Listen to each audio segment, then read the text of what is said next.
Video like जरूर कर लीजिए और ऐसे वीडियो लगातार फ्री में पाने के लिए चैनल को तुरंत सब्सक्राइब कर लीजिए और बेल आइकन को जरूर टैप कर लीजिए ताकि आगे भी सारे वीडियो आपको मिलते रहे। यूट्यूब में फॉलो करते हैं तो प्लीज ये वाला फ्री टेलीग्राम चैनल जरूर ज्वाइन कर लीजिएगा। सारे नोटिफिकेशन सारे अपडेट यहीं पे आते हैं, ध्यान रखिएगा। हेलो दोस्तों, आप सारे व्यूअर्स का बहुत बहुत स्वागत है एक बार फिर से। उत्तर प्रदेश लोक सेवा आयोग की तरफ से समीक्षा अधिकारी, सहायक समीक्षा अधिकारी की परीक्षा जो होनी है 181 पद संभावित होंगे। माह अक्टूबर 2023 के प्रथम सप्ताह में नोटिफिकेशन आएगा, ये यहाँ पे क्लैरिफाई किया गया था। ऑफिशियल यहाँ पे विज्ञप्ति जारी की गई थी 18 अगस्त 2023 को। आज 8 सितंबर से हमारा पेनल्टीमेट बैच शुरू होने जा रहा है, यानी आखिर से एक पहला आखिरी बैच हम लोग नोटिफिकेशन आने पर क्रैश कोर्स के फॉर्म में शुरू करेंगे। अभी भी आप हमारे साथ मॉड्यूल फॉर्म में तैयारी करना चाहते हैं और सब्जेक्ट वाइज नोट्स अगर latest updated study for civil service का लेना चाहते हैं, जिसको सिलेक्शन मटेरियल के नाम से जाना जाता है, तो आप हमारे पेड ग्रुप को ज्वाइन करके ले सकते हैं इसको। और इसमें पूरी स्ट्रैटेजी यहाँ पे बताई जाएगी। जो लोग हमारे पेड बैच को ज्वाइन कर चुके हैं, इन गिवन नंबर्स पर आप कॉल करके व्हाट्सएप करके अधिक जानकारी प्राप्त कर सकते हैं आरओ के लेटेस्ट पेड बैच के बारे में। जो लोग हमारे पेड ग्रुप को ज्वाइन कर चुके हैं, ये आप स्ट्रैटेजी वीडियो देखिए पूरा। और जिन लोगों ने मेंस का भी ज्वाइन किया है, मेंस का स्ट्रैटेजी वीडियो आप अपने मेंस वाले ग्रुप में देखिएगा और उसके बाद ही आपको यहाँ पर पढ़ना शुरू करना है। ये स्ट्रैटेजी वीडियो, इसी को वीडियो नंबर 1 कहा जाता है हमारे ग्रुप में, इसी को आपको पूरा देखना है। देखिए, पेड ग्रुप में आ चुके हैं तो कुछ बातें पहले ही क्लियर कर लेना जरूरी है। स्पष्टता रहनी चाहिए पूरी स्ट्रैटेजी के दौरान कि परीक्षा की तैयारी के लिए अब सीमित समय यहाँ पर बाकी है। ठीक है, लिमिटेड सोर्सेज का उपयोग कर सकते हैं, कोई पीएचडी नहीं की जा सकती या फिर बहुत बारीकी से अब नहीं आप समझ सकते हैं हर चीज़ को, हर शब्द को। लेकिन स्टडी मटेरियल जो आपको ग्रुप में भेजा गया है, जो कि पॉपुलरली सिलेक्शन मटेरियल के नाम से जाना जा रहा है, ठीक है, ये बताने की ज़रूरत है नहीं, अतिशयोक्ति अपने मुख से नहीं करनी चाहिए। लेकिन आप जो देख समझ करके आए हैं, इसमें मैं फिर से आपको आश्वस्त कर दूं कि अभी भी सिलेक्शन लिया जा सकता है। जो स्टडी मटेरियल वाले ग्रुप में आपको स्टडी मटेरियल भेजा जा चुका है, उससे उसी पर कल से आपको मॉड्यूल भी देखने को मिलेंगे। इसी स्टडी मटेरियल से काट करके डेली मॉड्यूल आपको अगले 100 दिवस तक दिए जाएंगे। तो सीमित समय का मतलब है कि इतना सीमित समय है कि आप हमारे ये स्टडी मटेरियल को पढ़ सकते हैं, अच्छे से पढ़ सकते हैं। पढ़ाई के लिए बशर्ते अगर आप 6 घंटे निकालते हैं, न्यूनतम यहाँ पे 6 लिखा है, आप समझ जाइए कि आप जितना इसमें बढ़ाएंगे उतना फायदे में रहेंगे। न्यूनतम 6 तो आपको निकालना ही पड़ेगा। अभी तक प्रीवियस स्ट्रैटेजीज में मैंने 4 से 5 घंटे के लिए बताया था। एग्जाम के जब भी 100 दिवस से कम बचे हो यूपीपीएससी के स्तर के एग्जाम में, तो आपको 6 घंटे यहाँ पे लग जाना चाहिए। हमारे सामने सिनेरियो जो है वो भी यही कहता है। अक्टूबर माह में आना है, अक्टूबर के प्रथम माह में। तो आज तारीख 8 सितंबर है। 8 सितंबर से लेकर 8 अक्टूबर हम 30 दिवस मान लेते हैं। इधर के 30 दिवस हो गए और फॉर्म भरने के आप 30 दिवस लगा लीजिए, 30-35 दिवस तो जो भी आयोग देगा। फॉर्म भरने के हो सकता है कम दिवस मिले, ओटीआर क्यों किया है इस बार से। और फिर बाकी आप 30 दिवस करीब लगा लीजिए, जो आयोग खुद का समय लगेगा परीक्षा के अरेंजमेंट्स करने में। 90 दिवस, 90 से 100 दिवस हमको निश्चित तौर पर मिल जाएंगे। ठीक है, उतने ही मॉड्यूल यहाँ पर आपको भेजे जाएंगे ग्रुप में। ठीक है, मॉड्यूल की संख्या के बारे में अभी बिल्कुल नहीं पूछिएगा कि एकदम कितने फिक्स होंगे। अगर मान लीजिए एग्जाम आपका 95 दिवस बाद होता है तो 95 मॉड्यूल आपको मिलेंगे। अगर एग्जाम 110 दिवस बाद होता है तो 100 मॉड्यूल करीब आपको मिलेंगे।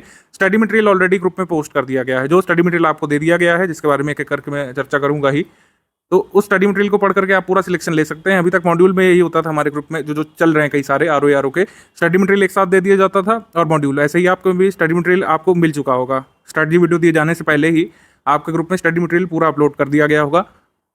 स्टडी मटेरियल में क्या क्या दिया है, कौन कौन सी पीडीएफ, इसके लिए आपको वीडियो नंबर 2 देखना होगा, जो आप इस स्ट्रैटेजी वीडियो को पूरा करने के बाद देखिएगा। ठीक है, वीडियो नंबर 2 में देख लीजिएगा क्या क्या यहाँ पे आपको सब्जेक्ट वाइज दिया गया है, टॉपिक वाइज। अभी पूरा हम चर्चा करेंगे किस किस तरीके से आपको अप्रोच रखनी है अगले 100 दिवस तक। 6 घंटे किस तरीके से आपको जो है खर्च कर रहे हैं, जिससे आप पूरी तैयारी हमारे स्टडी मटेरियल के साथ और हमारे प्रैक्टिस रिसोर्सेज के साथ कर सकें। स्टडी मटेरियल वाले ग्रुप में आपको करंट अफेयर दे दिया है जनवरी 2023 से लेकर अगस्त 2023 तक का। नेशनल इंटरनेशनल करंट अफेयर और यूपी करंट अफेयर भी दोनों ही दे दिया गया होगा। आगे के मंथ के करंट अफेयर आपको मिलते रहेंगे। बाकी पूरा सिलेबस भी डाल दिया गया है और इसी सिलेबस में से डेली आपको एक एक मॉड्यूल भी मिलता रहेगा। ठीक है, ओवरऑल यही आपको ग्रुप में दिया जाना है। प्लस हमारा जो प्रैक्टिस प्लेटफॉर्म है, यानी कि हमारा जो पेड क्विज है, जो कि काफ़ी पहले से चल रहा है, उसमें तमाम क्वेश्चन अपलोड हो चुके हैं। आरओ का जो हमारा पेड क्विज ग्रुप है, काफ़ी पहले से चल रहा है। 11-12 महीने पहले से हमारा पेड क्विज ग्रुप चल रहा है। तो इसमें पहले मॉड्यूल वाइज क्वेश्चंस पड़े हुए हैं, कई सारे जीएस के मॉड्यूल वाइज क्वेश्चंस हो गए। और फिर ये कुछ स्पेशल क्वेश्चंस की क्विज चल रही है, जो कि ये 1500-1600 ये हो चुके हैं। लगातार क्वेश्चंस यहाँ पे पोस्ट किए जा रहे हैं जो जरूरी हैं। ठीक है, ये आपको पूरी प्रैक्टिस करवा देंगे क्वेश्चंस पूरे सिलेबस की। हिंदी के अगर हम बात कर लें, हिंदी मेजर पोर्शन है। ठीक है, 200 में से 60 नंबर हिंदी है। तो हिंदी के यहाँ पर 8 से 9000 तक क्वेश्चन अपलोड किए जा चुके हैं। इवन पूरा सिलेबस भी हम लोग कह सकते हैं कि पूरा सिलेबस क्विज में उतारा जा चुका है। बस उसको आपको अटेम्प्ट करते जाना है, अपनी प्रैक्टिस शार्प करते जाना है। ठीक है, बहुत सारे हमने रिसोर्सेज दिए हैं। किसी बुक की या फिर पीवाईक्यू की भी जरूरत नहीं पड़ेगी। पीवाईक्यू हमने ग्रुप में दिया है, उससे आप अंदाजा लेंगे पेपर के पैटर्न वगैरह का। वो भी हम सब एक करके ब्रेक डाउन करेंगे। एक इस ग्रुप में आपको दिखाता चल रहा हूँ कि इसका महत्व क्या है। इसका महत्व यह है, अगर आप इसमें देखें कि पहला क्वेश्चन कब अपलोड किया गया था, काफ़ी दिन पहले पहला क्वेश्चन अपलोड किया गया था, तब से लगातार क्विज ग्रुप चल रही है। आपको इसका लाभ लेना है। जो क्वेश्चंस जो है 2022 के हैं, मान लीजिए दिसंबर 2022 के, अक्टूबर के हैं, वो करंट अफेयर वाले क्वेश्चन आप भले ही स्किप कर सकते हैं हम, लेकिन पूरे क्वेश्चंस आप अगर इस पेड क्विज ग्रुप के लगा लेते हैं तो यकीन मानिए बहुत सारे क्वेश्चंस आपको अपने एग्जामिनेशन पेपर में लिखे हुए पेड क्विज से देखने को मिल सकते हैं। ये बात कई लोगों ने बोली है, जो लोग ज्वाइन कर चुके हैं स्टडी फॉर सिविल सर्विसेज को पहले, वह ये बात जानते भी हैं। जो हमने हिंदी कंटेंट दिया है उस पूरे कंटेंट से हमने क्वेश्चन अपलोड किए हैं इसमें हिंदी के, और तत्सम तद्भव से लेकर विलोम पर्यायवाची बहुत सारे क्वेश्चंस कराए जा चुके हैं, जिसका लाभ आप इसमें अटेम्प्ट करके ले सकते हैं।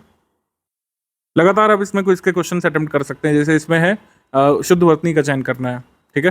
तो इसमें जो सही वर्तनी है वो पर मुखापेक्षी होगी, ठीक है। संधि यहाँ पे दीर्घ संधि काम कर जाएगी। तो इस तरीके से इसको अटेम्प्ट करते हैं तो आपके ये एनिमेशन हो जाता है, बलून उड़ जाता है। कहने का आशय है कि ये जब यहाँ पर आपका वाइट टिक लग जाता है ब्लू बैकग्राउंड में, तो उत्तर आपका सही है, यानी कि जो उत्तर एक्चुअली है, जो आपका उत्तर वो एकदम सही है। ये कितने लोगों ने अटेम्प्ट किया, लंबी लाइन से नहीं मतलब है, ध्यान रखिएगा, लंबी लाइन से नहीं मतलब है। अगर यहाँ पर वाइट टिक लग जाता है ब्लू बैकग्राउंड में, जैसे यहाँ पे दिखाया जा रहा है, तो यहाँ पर आपका सही उत्तर है। मान लीजिए हम जानबूझ करके कोई क्वेश्चन गलत करते हैं, इसमें शुद्ध वर्तनी का चयन करना है, हमने जानबूझ करके गलत वर्तनी का चयन किया तो यहाँ पे क्रॉस लग गया। ये क्रॉस ये दिखाता है कि क्वेश्चन का जो उत्तर हमने दिया वो उत्तर गलत है, उत्तर गलत है और ये वाला उत्तर सही है, ठीक। तो आपको ये समझना है 1 घंटा प्रैक्टिस में जाना चाहिए और 5 घंटे आपका स्टडी यानी कि अध्ययन में जाना चाहिए। अध्ययन क्या करना है, जो हमने आपको कंटेंट दिया है। प्रैक्टिस आप कैसे करेंगे, प्रैक्टिस आप पेड क्विज से करेंगे, जो मैंने बताया 8-9 हज़ार क्वेश्चन अपलोड हो चुके हैं, और 1-2 हज़ार और हम लोग अपलोड करेंगे एग्जाम तक, हिंदी वाले मोस्ट इंपॉर्टेंट वाले। पूरे सिलेबस को तो हम पेड क्विज में उतार चुके हैं हिंदी का, जो मोस्ट इंपॉर्टेंट कुछ नए शब्द होंगे उन्हीं की आपको इस ग्रुप में प्रैक्टिस कराई जाएगी। तो आपको स्क्रॉल करके इसको करना पड़ेगा, जैसे मैंने आपको अभी दिखाया। तो 1 घंटा आपको क्या करना है, पेड क्विज की प्रैक्टिस करनी है। जब टेस्ट सीरीज आएगी शेड्यूल के हिसाब से तो टेस्ट आपको लगाने हैं। फिर आपको क्या करना है, आपको जो PYQ दिया गया है टॉपिक वाइज उसको सॉल्व करना है। इस तरीके से आपको 1 घंटा प्रैक्टिस में देना है, 5 घंटे यहाँ पर स्टडी में देना है। कुछ ग्रुप में प्रैक्टिस करना आसान है, आप अपने मोबाइल से या फिर कोई पेन कागज लेकर के साथ में लगातार उसमें प्रैक्टिस करते रहिए। और जो 60 के सेट अपलोड किए गए हैं, 60 क्वेश्चन के आप देखेंगे हिंदी के सेट अपलोड किए गए हैं, एकदम आपको रियल पेपर की फील देंगे। और आप उसमें डेली इवेलुएट भी कर सकते हैं कि 60 में से आप कितने पा रहे हैं, ठीक है। जैसे मान लीजिए हम 1 से 60 तक इसमें सॉल्व करना शुरू करते हैं। शुद्ध वर्तनी पूछा है, ठीक है, हमने यहाँ पे लगाया, ये सही हो गया। और फिर इसमें शुद्ध वर्तनी पूछा है, हमने इस पर लगाया, सही हो गया, ठीक। इसमें भी शुद्ध वर्तनी पूछा है, मान लीजिए हमने गलत लगा दिया है, ठीक, तो आप काउंट कर लीजिए कि आपने गलत लगाया, ठीक है। तो इस तरीके से पूरा आपको यहाँ पे पता चलता रहेगा कि कौन कौन सी हम गलती करते हैं। जैसे इसमें क्लोज था, काफ़ी ज़्यादातर लोगों ने इसको गलत चुना, सही ये वाला है वर्तनी। तो इस तरीके से आप इसमें अभ्यास करते करते सीखेंगे, क्योंकि वर्तनी वाक्य शुद्धि आप कितना भी बुक से पढ़ लें और पढ़ा हुआ आ भी जाए, लेकिन ऑप्शन में आप कंफ्यूज हो जाते हैं कई बार। ऑप्शन में कंफ्यूज ना होने के लिए आपको पता होना चाहिए कि हम कौन सा सही कर रहे हैं। जैसे अंतर्धान में काफ़ी लोग कंफ्यूज हो सकते हैं, शुद्ध वर्तनी कौन सी है, या में बड़े की मात्रा होती है कि नहीं होती है, ठीक है। तो इस तरीके से आप इसको अटेम्प्ट करते हुए सीखेंगे। और एक बात और है कि जैसे कुछ लोग सोचेंगे क्वेश्चन बहुत सारे हैं, क्वेश्चन 8-9 हज़ार है, इसका मतलब ये नहीं कि क्वेश्चन 8-9 हज़ार हैं। शब्द कितने हैं, पूरे आपका जो हिंदी का सिलेबस उसमें 3 से 4 हज़ार से शब्द से ज़्यादा नहीं है। मान लीजिए अंतर्धान की वर्तनी यहाँ पूछी गई, यहाँ पर अंतर्धान पूछी गई, और अगर आप नीचे और या ऊपर स्क्रॉल करेंगे तो अगेन अंतर्धान की वर्तनी पूछी गई होगी, किसी ना किसी फॉर्म में क्वेश्चन बदल दिया गया होगा। अंतर्धान भी होगा ऑप्शन में सही वाला, कोई और गलत वाला भी होगा, तब आप उसमें इसको दोबारा अटेम्प्ट करेंगे। तो इस तरीके से आपकी पकड़ मजबूत होगी और आपको लगेगा जो चीज़ें हमको रट के तैयार करनी थी वो आप इसमें क्विज खेलते हुए सीख जाएंगे हिंदी में। RO का पैटर्न मैं पहले दिखाता था, लेकिन आई थिंक इतने साल से मतलब डिस्कशन चल रहा है तो ये तो पता ही होगा कि क्या क्या आता है। पूरा यहाँ पे डिमिस्टिफाई कर लेते हैं कि कैसे आप RO के पद तक पहुँचते हैं, ठीक है। RO की वैकेंसी अनाउंस हुई है, जैसे अभी 181 पद के करीब बता रहे हैं, ठीक है। बढ़ भी सकते हैं, निश्चित तौर पर बढ़ेंगे, वैकेंसी ज़्यादा है। अधियाचन अभी 181 का ही आयोग शो कर रहा है, सेफ साइड रहने के लिए। कुछ पद जरूर बढ़ेंगे, ठीक है। वो आप मुझे इस स्टेटमेंट को क्लेम नहीं करिएगा, जो भी होंगे वो आयोग बताएगा। आयोग पद बढ़ा सकता है, ठीक है, प्रीलिम्स परीक्षा होने तक। ये 2 स्टेज का एग्जाम है, सबसे पहले तो ध्यान रखना है। तीसरा स्टेज इसमें इंटरव्यू वाला नहीं होता है, किसी पद के लिए कोई इंटरव्यू इसमें नहीं होता है, ठीक है। तो सबसे पहला स्टेज प्रारंभिक परीक्षा है। किसी पद के लिए आप अप्लाई करेंगे, इससे होकर गुजरना ही पड़ेगा आपको। प्रारंभिक परीक्षा पूर्णतः वस्तुनिष्ठ परीक्षा है, ये भी ध्यान रखना है, जिसकी आप तैयारी करेंगे हमारे साथ इस ग्रुप में। तो 2 प्रश्न पत्र आपके होने हैं। प्रथम प्रश्न पत्र आपका सामान्य अध्ययन का होगा, इसमें 140 प्रश्न और उतने ही अंक, 140 प्रश्न और 140 अंकों का ये होगा। सामान्य हिंदी या फिर सामान्य वस्तुनिष्ठ हिंदी का ये प्रश्न पत्र होगा, मतलब दोनों ही वस्तुनिष्ठ पेपर हैं। 60 प्रश्न 60 अंक, इसमें 6 टॉपिक आते हैं, ठीक है। नेगेटिव मार्किंग इसमें होती है 1/4 की, यानी 4 प्रश्न गलत होने पर एक सही वाला आपका हटा दिया जाता है वहाँ से। अब क्या होता है कि जब ये पेपर हो जाता है तो फिर आपका कट ऑफ बनता है। कट ऑफ कैसे बनता है, कट ऑफ बनता है पोस्ट वाइज प्लस आपका category wise, post wise plus reservation के हिसाब से कैटेगरी वाइज, तो आप अपनी अलग अलग कैटेगरी में अलग अलग पोस्ट का जो कट ऑफ क्लियर करेंगे उसके हिसाब से फिर आप मुख्य परीक्षा के लिए एलिजिबल होंगे। आयोग का नियम है जो भी पोस्ट आएंगी, जो भी नंबर ऑफ पोस्ट आएंगे उसका 15 गुना ही लोग मुख्य परीक्षा जो है लिखेंगे। पोस्ट जो है 300 हो सकती है, जैसे 181 है तो कितने लोग लिखेंगे 181 गुणे 15। अगर इसमें 300 हो जाए, मैं तो कहता हूँ कि बहुत सारी पोस्ट आनी चाहिए, तो कितने लोग मेंस लिखेंगे अगर 300 आती हैं तो आप लगा लीजिए इसमें 4500 लोग करीब यहाँ पे मुख्य परीक्षा लिखेंगे। अब आप सोच रहे होंगे कि अजीत जी कुछ बताया नहीं इसमें अपने एलिजिबिलिटी के बारे में। एलिजिबिलिटी का क्राइटेरिया जो है यही विवादास्पद विषय रहा है जिसकी वजह से वैकेंसी लेट हुई 6-7 महीने साल भर। एलिजिबिलिटी के बारे में कुछ नहीं बोलूँगा। एलिजिबिलिटी आप लोग डायरेक्ट नोटिफिकेशन में देख लीजिएगा। अभी तक ओ लेवल मांगा जाता था कुछ पोस्ट के लिए, जैसे ARO पोस्ट के लिए। आर की जो पोस्ट होती है सामान्य ग्रेजुएट उसमें भाग ले सकते हैं निश्चित तौर पर। किसी भी स्ट्रीम से आप सामान्य स्नातक हैं तो आप RO परीक्षा के लिए ऑटोमेटिकली एलिजिबल हैं और रहेंगे। ARO पोस्ट जो है उनमें ओ लेवल लगता था। ओ लेवल की समकक्षता का विवाद था, अगर आपने लगातार फॉलो किया है, कि ओ लेवल के समकक्ष कौन सी डिग्री मानी जाएगी ARO और अन्य पोस्ट के लिए, तो वो सब हमको ऑफिशियल नोटिस में ही देखना पड़ेगा। जब आप कट ऑफ क्लियर करेंगे तो आप मुख्य परीक्षा लिखेंगे। मुख्य परीक्षा का अलग फॉर्म आएगा, उसमें आपको पोस्ट प्रेफरेंस वगैरह उसमें भरना पड़ेगा वैकेंसी के हिसाब से प्लस अपनी एलिजिबिलिटी के हिसाब से। इसमें 2 तरीके की परीक्षा होती है, ठीक है। मुख्य परीक्षा में 2 तरीके की परीक्षाएं होती हैं। 2 प्रश्न पत्र वस्तुनिष्ठ प्रकारक होते हैं, वस्तुनिष्ठ प्रकार के, यानी कि सामान्य अध्ययन का एक बार फिर से पेपर होगा। 120 प्रश्न होंगे और 120 अंक होंगे। इसमें प्लस का मतलब यहाँ पर है 120 प्रश्न 120 अंक। सामान्य हिंदी वस्तुनिष्ठ वाली इसमें बदलाव होगा, 30 प्रश्न होंगे और 60 अंक हो जाएंगे। एक टॉपिक जो प्रीलिम्स पे पूछा जाता है पर्यायवाची, वो यहाँ पे नहीं पूछेंगे। 30 प्रश्न पूछेंगे और अंकों की संख्या यहाँ पे 60 हो जाएगी, ठीक है। इतनी क्लैरिटी है। तो 180 नंबर की आपकी होनी है वस्तुनिष्ठ प्रकार की परीक्षा। फिर यहाँ पे आपकी लिखित परीक्षा होती है। 2 दिन में 4 पेपर कराता है यूपीपीएससी मतलब यूपीपीएससी आयोग आरओ के मुख्य परीक्षा में 2 दिन में 4 पेपर कराता है। तो एक दिन आपकी वस्तुनिष्ठ परीक्षा हो जाती है सुबह की पाली में सामान्य अध्ययन, फिर 1 घंटे का हिंदी का पेपर आधे घंटे ले लेते हैं वस्तुनिष्ठ वाला। लिखित परीक्षा अगले दिन होती है। लिखित परीक्षा में अगले दिन आपको परंपरागत हिंदी का एक पेपर देना पड़ता है 100 अंकों का। हिंदी निबंध का पेपर होता है 120 अंकों का, ठीक है। 3 निबंध लिखने होते हैं, 40-40 मार्क्स के होते हैं। 600 शब्दों में एक निबंध यहाँ पे लिखना होता है। तो कट ऑफ मेरिट किससे बनती है? कट ऑफ मेरिट बनती है 400 अंकों में से, ठीक है। 400 में से मेरिट बनती है। लास्ट एग्जाम जो है अप्रैल मंथ 2022 में आरओ 2021 की वैकेंसी का मेंस हुआ था, उसका कट ऑफ आ चुका है। 400 में से जो भी अंक यहाँ पर आप लाते हैं पोस्ट वाइज, आपका उसमें कट ऑफ बनता है। न्यूनतम अंक आपको अर्जित करने पड़ते हैं पोस्ट प्राप्ति के लिए। इसमें साक्षात्कार नहीं होता है।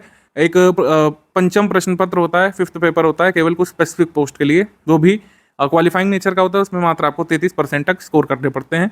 ये उर्दू और हिंदी का होता है। समीक्षा अधिकारी उर्दू पद के लिए, समीक्षा अधिकारी हिंदी पद के लिए होता रहा है, ठीक है। तो वो हम लोग उसको ज़्यादा तवज्जो नहीं देते हैं, क्योंकि उसमें आपको क्वालिफाइंग नेचर का एग्जाम देना होता है, न्यूनतम अंक उसमें लाने होते हैं, उसके अंक मेरिट में नहीं जुड़ते हैं। अच्छा, एक चीज़ और है, ARO के लिए टाइपिंग अभी तक आयोग लेता रहा है। टाइपिंग टेस्ट होता था, ये भी क्वालिफाइंग नेचर का होता था। इसके मार्क्स नहीं होते थे कोई, लेकिन टाइपिंग क्वालिफाई करनी पड़ती थी। RO के लिए क्या है? RO के लिए जैसे आप लोग सिलेक्ट होते हैं तो RO के लिए टाइपिंग नहीं होती है। RO के लिए टाइपिंग आपका विभाग कराता है, आपके चयन होने के बाद विभाग में ही। तो जिन लोगों ने हमारा ये प्रीलिम्स वाला बैच मतलब लिया है, तो आपको प्रीलिम्स का पूरा यहाँ पे सपोर्ट दिया जाएगा इन 2 प्रश्न पत्र को लेकर। सामान्य अध्ययन 140 प्रश्न 140 अंक, और सामान्य वस्तुनिष्ठ हिंदी 60 प्रश्न और 60 अंक, 6 टॉपिक्स जिसमें आते हैं, ठीक है। सिलेबस भी सभी का लगभग देखा हुआ होगा, फिर से इसमें दिखा देते हैं आपको। पूर्णांक 140 और प्रश्न भी 140 होते हैं। पूर्णांक यहाँ पे 60 और प्रश्न भी यहाँ पे 60 रहेंगे। इस तरीके से 200 के योग में आपका पेपर होगा प्रारंभिक परीक्षा का। 200 के योग में फिर आपका 200 में से ही कट ऑफ बनता है।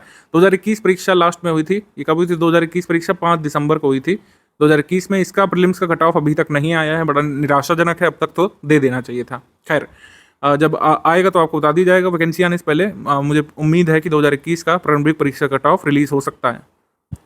तो सिलेबस आपने देख लिया होगा। 140 प्रश्न 140 अंक, समय 2 घंटे का, और यहाँ पर ये 10 टॉपिक ये लिखे हुए हैं जो कि आएंगे। इसमें आप पढ़ सकते हैं सामान्य विज्ञान, भारत का इतिहास, भारतीय राष्ट्रीय आंदोलन, भारतीय राजतंत्र, अर्थव्यवस्था, संस्कृति, भारतीय कृषि, वाणिज्य, व्यापार, जनसंख्या, पर्यावरण, नगरीकरण। भारतीय परिप्रेक्ष्य में लिखा हुआ है, मुख्य परीक्षा में कभी वैश्विक परिप्रेक्ष्य में भी आ जाता है। वैश्विक भूगोल, भारत का भूगोल, प्राकृतिक संसाधन, अनुनातन, राष्ट्रीय अंतर्राष्ट्रीय महत्वपूर्ण घटनाक्रम। अब देखिए, महत्वपूर्ण की स्पेलिंग यहाँ पे गलत लिखी हुई है, ठीक है। इस बार मतलब कई बार आयोग गलती करता है और वो एक्सपेक्ट करता है कि आप उसमें सही लिखें। खैर, सामान्य बौद्धिक क्षमता यानी कि रीजनिंग आती है इसमें। उत्तर प्रदेश की शिक्षा, संस्कृति, उद्योग, व्यापार, रहन सहन और सामाजिक प्रथाओं से संबंधित विशिष्ट जानकारी। इसमें आपको ज़्यादा परेशान होने की ज़रूरत नहीं, जो भी यहाँ पे लिखा गया है सब कुछ कवर कराया जाएगा। स्टडी मटेरियल आपको दे ही दिया गया है सब चीज़ के लिए।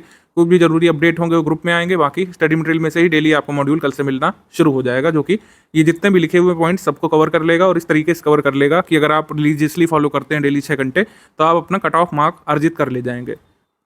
पॉइंट नंबर 9 जो सामान्य बौद्धिक क्षमता है, इसके जो है 12 से 14 सवाल तक आपके, कई बार 15 तक भी आपके एग्जाम में आ सकते हैं, ठीक है, 16 तक भी आए एक बार। तो इसमें जो है प्रैक्टिस का महत्व है, इसमें कुछ भी ऐसा मटेरियल नहीं दिया जा सकता या फिर ऐसे कुछ गेस्ट क्वेश्चंस नहीं दिए जा सकते हैं जो हम कराएं वही आ जाए, ऐसा नहीं होगा। लेकिन जो क्वेश्चंस हमने दिए हैं उसी के पार, उसी के अनुसार जो है आपको क्वेश्चंस देखने को मिल जाएंगे, क्योंकि ये जो पॉइंट नंबर 9 है ये पूरा प्रैक्टिस पर आधारित है और इसमें ट्रेंड ज़्यादा चेंज होता नहीं। जिस तरीके क्वेश्चन जो है पहले आते थे 5-10 साल पहले सामान्य बौद्धिक क्षमता के, वैसे आज भी पूछे जा रहे हैं। बाकी सब पॉइंट्स में आयोग डेटा ने बदला है, पैटर्न बदला है, क्वेश्चन पूछने का तरीका बदला है, लेकिन ये सामान्य बौद्धिक क्षमता वाला काफ़ी स्कोर किया जा सकता है इसमें, अगर आप जितना हमने प्रैक्टिस के लिए जो क्वेश्चंस दिए हैं उसको लगा लें। बाकी हमारा डिस्कशन ग्रुप है, आप उसमें एडमिन से सामान्य बौद्धिक क्षमता वाले क्वेश्चंस डिस्कस कर सकते हैं। सामान्य बौद्धिक क्षमता का ऐसा कोई स्टडी मटेरियल नहीं दिया जा सकता है, लेकिन समय समय पर इसकी प्रैक्टिस हम कराते रहेंगे। आप टेस्ट सीरीज जब होगी उसमें आप सेक्शन वाइज में इसकी प्रैक्टिस कर सकते हैं। जो हमारी फुल लेंथ टेस्ट सीरीज होगी उसमें अति संभावित सवाल यहाँ पे दिए जाएंगे जिनकी आपको प्रैक्टिस जरूर करना है। सामान्य हिंदी प्रारंभिक परीक्षा, इसको मॉड्यूल में नहीं शामिल किया जाएगा, इसकी सिंगल PDF हम लोगों ने बनाई है और उसमें जो है हमारी पूरी टीम की मेहनत गई है, लगातार उसको अपडेट किया गया है, ठीक है। इवन जो अभी लेटेस्ट तक में आपका जो एग्जाम हुआ था, अभी वीडियो करी एग्जाम हुआ था, उसमें जो भी पर्यायवाची विलोम या फिर जो भी नए शब्द अगर कोई हैं पूछे गए हैं तो इसको इसमें शामिल कर लिया गया है। लेटेस्ट अपडेटेड PDF है। अपडेटेड का मतलब है कि कुछ गलतियां जैसे किसी बुक्स में वर्तनी की रह जाती हैं उसको इसमें शुद्ध किया गया है और उसमें इस प्रकार शुद्ध किया गया है जो आयोग मानेगा। कई बार लोगों को कन्फ्यूजन हो जाता है कि अरे सर आपकी PDF में गलती है, आपने मनोकामना को जो है इस तरीके से दिया है, मनोकामना करके आपने लिखा है, बताइए गलती है, जबकि आपको पता ही नहीं है कि आयोग जो मानता है वो हमने दिया है। मनोकामना हर जगह लिखा जाता है, पढ़ा जाता है, इसको सही माना जाता है, लेकिन आयोग नहीं मानता। आयोग भाई मनोकामना को ही सही वर्तनी मानता है, तो ये आपको इसमें आयोग के हिसाब से चलना पड़ेगा। इसी लॉजिक से आप कह सकते हैं कि ये वाला सर जी सही होगा, जबकि ये गलत हो जाता है, आयोग के हिसाब से ये वाला सही है, अधोगति। तो ये जो आयोग सही मानता है वही वर्तनी यहाँ पर हमने दी है, वही सारे पैरामीटर्स के हिसाब से स्टडी मटेरियल बनाया गया हिंदी का। कोई अदर बुक आपको देखने की जरूरत नहीं पड़ेगी। स्टैंडर्ड सोर्सेज जो UPPSC मानता है उसको रिफर करके हमने केवल वाक वर्तनी शुद्धि नहीं, बाकी जितने भी 6 टॉपिक लिखे हुए हैं, विलोम, अनेक शब्दों के लिए एक शब्द, तत्सम तद्भव, विशेष और विशेषण, पर्यायवाची, सब कुछ कवर करा दिया है। और इतना कवर करा दिया है कि आप इसमें आराम से 55+ स्कोर कर सकते हैं, 58-59 के करीब भी ला सकते हैं अगर आयोग के सारे सवाल सही रहे तो। हिंदी के लिए किसी विशिष्ट किताब की जरूरत नहीं पड़ेगी, ना ही ऑडियो लेक्चर वीडियो लेक्चर की जरूरत पड़ेगी। आप हमारी PDF से पूरी हिंदी कंप्लीट कर सकते हैं। डिस्कशन ग्रुप का सपोर्ट है। कोई वाक्य का अर्थ नहीं समझ में आता, व्याकरण आप नहीं समझ पा रहे हैं, वाक्य वर्तनी शुद्धि में कोई आप जो है कोई शब्द में फंस रहे हैं, उसका अर्थ नहीं समझ पा रहे हैं, पर्यायवाची नहीं डिकोड कर पा रहे हैं, विलोम नहीं समझ पा रहे हैं, तो डिस्कशन ग्रुप में अपना डाउट भेज सकते हैं। एडमिन तुरंत आपको उसमें रिप्लाई करते हैं, ठीक है। लेकिन आपको पढ़ना यहीं से है। मैं फिर से बता दूं कि हिंदी के लिए किसी बुक की आवश्यकता नहीं पड़ेगी, आपको इसी से पढ़ना है और इसी से ही पढ़ना है। ये मुख्य परीक्षा में क्या है, मुख्य परीक्षा में जैसे पूर्णांक यहाँ पे 60 रह जाते हैं, प्रश्न 30 रह जाते हैं। टॉपिक कौन सा हट जाता है, पर्यायवाची, यहाँ पे आपको गायब मिल रहा होगा। आधे घंटे का पेपर होता है मुख्य परीक्षा में, तो आपका ये जो ऑब्जेक्टिव वाला है ये मेंस में भी आपको हेल्प कर देता है। कट ऑफ कितना गया था मैंने बताया, 2021 वाला जो लेटेस्ट पेपर है इसका प्रीलिम्स का नहीं कट ऑफ आया है, हालांकि मेंस का आया था अभी कुछ दिन पहले। तो 2013 में और 2014 में जब तक निगेटिव मार्किंग नहीं इंट्रोड्यूस हुई थी कट ऑफ ज़्यादा जाया करता था। 2017 में कट ऑफ 122 गया था टॉप RO पोस्ट के लिए, अदर पोस्ट के लिए और अदर कैटेगरीज के लिए कम कम था। 2016 का री एग्जाम हुआ था, उसमें 129 कट ऑफ चला गया था, पेपर थोड़ा सा ईजी मॉडरेट लेवल का आया था इसलिए, ठीक है। अगर 2017 लेवल पेपर आता तो ये कट ऑफ इतना ही रहता है। आप ये मान के चलिए कि हिंदी और GS मतलब ये हिंदी और GS मिला करके आपको टारगेट रखना है 140+ का। 140+ क्यों टारगेट रखना है, थोड़ा ज़्यादा लग रहा होगा आपको UPPSC के लिहाज से, लेकिन ऐसा है नहीं। 55+ आपको हर हाल में टारगेट रखना है सामान्य वस्तुनिष्ठ हिंदी में, और बिल्कुल लाए जा सकते हैं अगर आप हमारी PDF से पढ़ेंगे। और जो 8-9 हज़ार क्वेश्चन मैंने बताया अगर आप लगा लेंगे, निस्संदेह आप लेकर के आएंगे, बाकायदा हम प्रूफ भी देंगे। जिस दिन एक पेपर होगा आप भी दीजिएगा। 55+ आपको लाने ही लाने हिंदी में, और इससे आप बढ़ा भी सकते हैं, 58 तक कर सकते हैं। एक आधे क्वेश्चन आयोग जरूर डिस्प्यूटेड कर देता है, उसको छोड़ भी दें तो आप 57 तक इसमें नंबर ला सकते हैं। फिर बच रही बात GS की। फिर GS में आपको देखना है 140 में से कम आपको 80+ का यहाँ पर टारगेट करना ही है। 90+ यहाँ पर सोच के चलेंगे तब यहाँ पर 80 के करीब ला पाएंगे। समान अध्ययन का जो पेपर होता है कई बार कई लोगों के तोते उड़ा देता है, अनुभवियों के भी, तो इस वजह से हम यहाँ पर टारगेट करेंगे 90+ का। और 80+ भी अगर आप यहाँ पर ले आते हैं जो बिल्कुल लाए जा सकते हैं, हमारे स्टडी मटेरियल से आप ला सकते हैं अगर जैसा यहाँ पे बताया जा रहा है वैसे अगर आप पढ़ते ले गए तो, ठीक है। तो GS में इतना, तब हम यहाँ पर सेफ साइड रह पाएंगे कि कितना भी कट ऑफ चला जाए किसी भी पोस्ट का कट ऑफ हम निकाल सकते हैं। अब प्रीवियस में कैसे कैसे किस सेक्शन से कितने सवाल आते थे, इससे आपको प्रायोरिटी सेट करने में आसानी रहेगी। जैसे हिस्ट्री ज्योग्राफी बहुत इंपॉर्टेंट टॉपिक्स होते हैं, RO की तैयारी में, UPPSC में। हिस्ट्री की, ज्योग्राफी के काफ़ी सारे सवाल आते हैं, आप लगातार देख सकते हैं। 21, 19, 23, 22, 14, 25, 18, 11, ठीक है। उसके बाद राज्य व्यवस्था के क्वेश्चन 7 से 10 तक ही रहते हैं, कभी 5 रह जाते हैं, कभी 7, कभी 10, इस तरीके से। इकोनॉमी के ज़्यादातर करंट अफेयर क्वेश्चन रहते हैं, तो 7, 9, 11, 6, इस तरीके से। साइंस के भी काफ़ी सवाल आते हैं, 11 सवाल आए थे, 10 सवाल आए थे। मुख्य परीक्षा जब होती है RO की तो और भी आते हैं, 20 सवाल आए थे साइंस के, इसमें 21 सवाल आए पास्ट में। पर्यावरण के स्पेसिफिक क्वेश्चन कम होते हैं, 4 होते हैं, 7 होते हैं, 8 होते हैं कई बार। उत्तर प्रदेश स्पेशल जरूरी है इसमें। उत्तर प्रदेश स्पेशल में क्या आता है, उत्तर प्रदेश का करंट अफेयर आता है और उत्तर प्रदेश का सामान्य ज्ञान आता है, ठीक है। नॉर्मल GK जो होती है वो आती है, तो ये हमेशा 10 से ऊपर ही रहता है। यहाँ पे 9 रहा था, 17, 13, 15। करंट अफेयर में देखें तो 23 प्रश्न इसमें आपके आते हैं, 23 इधर भी आए थे, इधर 9 रह गए थे, इधर 24 आए थे। तो करंट अफेयर बहुत बड़ा पोर्शन है जो कि हमने मंथ वाइज आपको दिया है, उसी से आपका कवर हो जाएगा। करंट अफेयर जो हमने दिया स्टडी फॉर सिविल सर्विस ने आपको, मतलब अब तो खैर बताने की जरूरत है नहीं, ठीक है। जो अदर कहीं कोचिंग में पढ़ रहे होते हैं वो पढ़ते current affair study for civil service का है, क्योंकि हमारा करंट रिलायबल है, हमारे करंट से एग्जाम में आता है, हमारा करंट शॉर्ट है, हमारा करंट रेलिवेंट है और उन सभी टॉपिक्स को कवर करता है जो आयोग पूछता रहा है या फिर पूछ सकता है, ठीक है। शॉर्ट भी है हमारा, बहुत कम पेजेस में है, और रेलिवेंट भी है। ये दोनों खास चीज़ हैं उत्तर, मतलब जो हम अपने बैच में करंट अफेयर देते हैं। मिसलेनियस से काफ़ी सारे सवाल इस बार आ गए थे, पिछली बार कम रहे थे, तो मिसलेनियस से वैरी करता है कि कभी ज़्यादा आ जाते हैं किसी साल कम रह जाते हैं। तो मिसलेनियस पर भी आपको फोकस करना है। मिसलेनियस की अपडेटेड PDF हमने दे दी है, बाकी 15 दिन पहले, 20 दिन पहले एग्जाम के हम बिल्कुल इसको अपडेट करते हैं कि कोई भी चीज़ अगर जरा सी भी चेंज हुई है, मान लीजिए स्टील प्रोडक्शन में कोई नया डेटा आ गया, आयरन के प्रोडक्शन में कोई नया डेटा आ गया, खाद्यान्नों के प्रोडक्शन में कुछ भी चेंज हुआ, तो हम आपको एग्जाम से 15 दिवस पहले बता देते हैं, सेफ साइड रहने के लिए। और वो डेटा बहुत माइन्यूट चेंजेस के साथ होता है। आर्ट कल्चर जैसे 1 ही 2 सवाल आते हैं, कृषि से 1 ही 2 3 सवाल आएंगे, तो इसको आपको हमने छोटी छोटी PDF दे दी है, जिसको आप 1 2 बार 3 बार एग्जाम तक पढ़ सकते हैं। ये आपकी टेस्ट सीरीज है, जैसे हमने कहा पेड क्विज के साथ टेस्ट सीरीज भी रहेगी। टेस्ट सीरीज हमने यहाँ पे 21 अक्टूबर से इसको चलाना शुरू किया है। 21 अक्टूबर से 15 नवंबर तक हम इसको खत्म कर देंगे, और जो है निश्चित तौर पर एग्जाम से पहले ये खत्म हो जाएगी आपकी टेस्ट सीरीज। एग्जाम डेट से पहले, एग्जाम डेट से 15-20 दिवस पहले आपकी टेस्ट सीरीज खत्म हो जाएगी।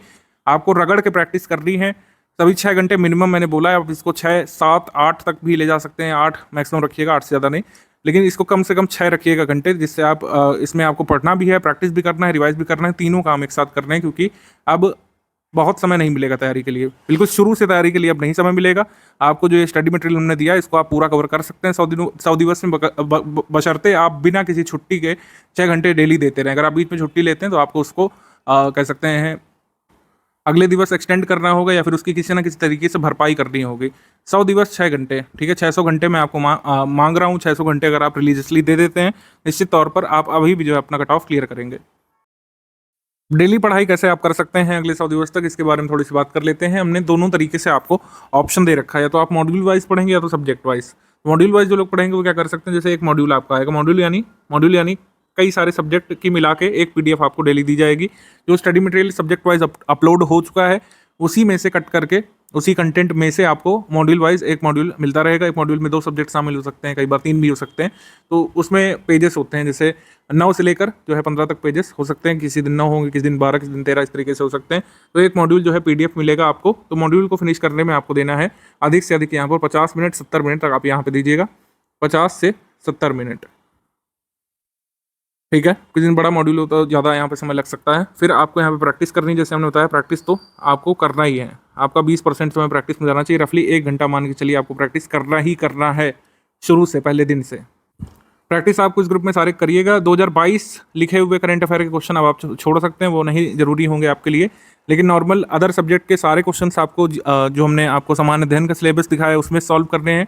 2022 के करंट अफेयर छोड़ करके, और आपको हिंदी के सारे क्वेश्चन जो अपलोड किए हैं वो सॉल्व करने हैं। तो प्रैक्टिस के लिए 1 घंटा हो गया। देन यहाँ पर बात कर लेते हैं करंट अफेयर, जो कि मॉड्यूल में नहीं शामिल होगा। उसको पढ़ने के लिए आप 40 मिनट मान लीजिए।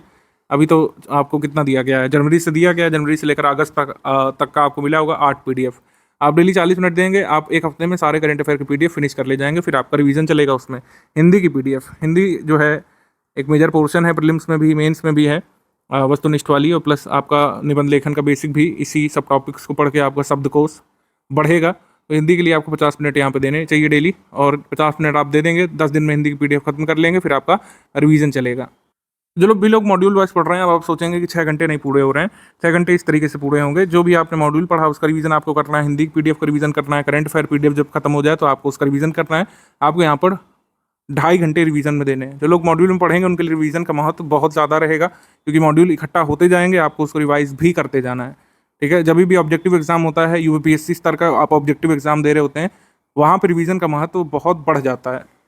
तो इस तरीके से रफली आप अपनी योजना बना सकते हैं। सब्जेक्ट वाइज पढ़ने वाले स्वतंत्र हैं। जो भी आप सब्जेक्ट वाइज स्ट्रैटेजी अभी तक फॉलो कर रहे हो 6 घंटे की, उसमें हमारे मतलब सब्जेक्ट वाइज नोट्स को आपको शामिल करना है। ठीक है, SCS नोट्स को ही आपको पढ़ना है, जो भी हमने दिया है, चाहे एग्रीकल्चर के हों, चाहे आर्ट कल्चर के हों, चाहे एनवायरमेंट के हों, हिस्ट्री के हों, ज्योग्राफी के हों, आप हमारे नोट्स में से रिप्लेस कर दीजिए जो भी आप स्टडी मटेरियल पढ़ रहे थे। प्रैक्टिस के लिए यहाँ पर भी आपको 1 घंटे जरूर 6 घंटे में से निकालने हैं, या 7 घंटे जो भी आप दे रहे हैं प्रैक्टिस के लिए आपको निकालने ही है। प्रैक्टिस के लिए आपको पेड क्विज लगानी है, जो आपको पहले दिन से एक्सेस मिल जाएगा। टेस्ट सीरीज जो है आएगी अपने शेड्यूल के हिसाब से। ठीक है, तो पेड क्विज टेस्ट सीरीज ये 2 मेन फोकस है। हमने PYQ दिए हैं, previous year question subject wise, उसको आपको सॉल्व करना है। इस तरीके से आपका डेली प्लान यहाँ पे बनना चाहिए। ठीक है, 6 घंटे यहाँ पर देना जरूरी है, चाहे आप मॉड्यूल वाइज पढ़ें, चाहे सब्जेक्ट वाइज पढ़ें, अपने सिलेबस को कंप्लीट करने के लिए और अपना कट ऑफ क्लियर करना सुनिश्चित करने के लिए। स्टूडेंट्स कई बार कठिनाइयाँ अपनी पूछते हैं। सबसे पहला डाउट जो आता है डिस्कशन ग्रुप में कई बार, उसको मैं यहीं पर क्लियर कर लेता हूँ। इतना सब कुछ कैसे याद होगा? तो मेरा कहना होता है कि जब आप ये सवाल पूछते हैं तो आधी गलती तो वहीं कर रहे होते हैं। आपको याद नहीं करना है। मैंने इतना सिलेबस दिखाया आपको, या फिर आप पुराना सिलेबस कभी भी डाउनलोड कर सकते हैं, या फिर आयोग का कोई भी नोटिफिकेशन डाउनलोड कर सकते हैं। उसमें कभी भी याद टर्म का प्रयोग नहीं करते हैं। वो कभी भी रिक्वायरमेंट नहीं है आयोग की या फिर किसी भी एग्जाम में होती है कि आपको चीज़ों को मेमोराइज करना है। सिलेबस मेमोराइज करने के लिए नहीं होता है, सिलेबस होता है प्रिपेयर करने के लिए, यानी कि तैयार करने के लिए।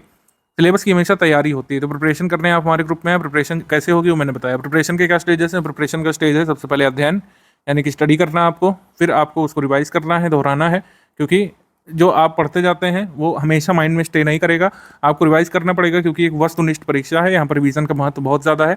रिवीजन को एड करती है या फिर इसमें हेल्प करती है आपकी प्रैक्टिस सिस्टम बहुत रोबस्ट और मजबूत होना चाहिए, जो SCS टीम आपको दे रही है।